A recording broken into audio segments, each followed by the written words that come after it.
po si Vanji Disinilla, taga San Ibrucuan, San Francisco, Junior 3, Cavite. Dati po ako OFW. Nagkaroon po ako ng maraming karamdaman sa Qatar, kaya po ako na-deport. Dahilanan sa nanghihina ako sa mga maintenance ko na nasita sa doktor. So pag-uwi ko ng Pilipinas, sa awa ng Diyos, tuloy-tuloy pa rin ako umiinom noon. Kaso nga lang, ganun din nga, tuloy-tuloy pa rin yung nanghihina ako. Nung na-introduce nila ako ng DXL product, una lang yung ininom ko, coffee. Tapos pakiramdam ko, maganda naman yung resulta. Kasi bumababa yung sugar ko. Kaya tinatry ko na lang din inumin itong RGGL. At saka spirulina yung dati. Nung kalaunan, parang gusto ko na rin inumin ito lahat kasi wala naman daw overdose. Kaya sinubukan ko talagang inumin ito lahat. Totoo naman po talaga, wala talagang overdose.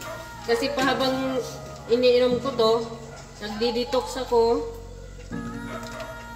Iyon, pati kidney stone ko na, lumabas na. Ito po yung kidney stone ko. Na na lang po to, nadurog na lang to sa kakapisit-pisit ng mga tumitingin kasi hindi sila naniwala na stone talaga to. Meron pa nga akong Morinci juice din iniinom. Karaming iniinom ko, hindi po ako natatakot uminom nito dahil lang naman to, mga supplement. Diba pagkain lang naman yung supplement. Tawa ng Diyos naman pag iniinom ko to. Parang naging healthy ako. Meron pa kahit babae ako, uminom akong potency. Kasi pang naman to, energetic. Tapos, Korea is para po to sa kidney ko. Tapos, ano ba to? Yung Bipulin. Kasi di ba maganda naman tong Bipulin sa babae para parang may rai ito pang sa skin para hindi tayo mamulubot. Androgy, natural antibiotic. Kahit di ba ang antibiotic, lahat naman po ito na natutulungan. Last tong black cumin. Minom din ako ng black cumin. Lahat yan, sinama-sama ko ng inumin sa inuman. Kasi gusto ko talaga na mapadaling gumaling. Ito po, ilang piraso to? 1, 2, 3, 4, 5, 6, 7, 8. Pang shampoo tong Morinci, tapos coffee. Inumin ko to 1 pieces.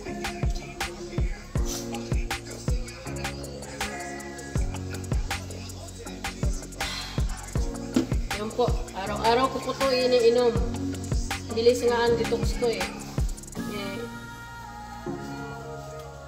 buhin, sisipunin, papawisan na pagkalagkit, ihi, napakapanghi, tapos yung buko ang bilis na lumas yung klima. Ito po ang araw-araw ko iniinom ko. So, salamat. Try nyo to.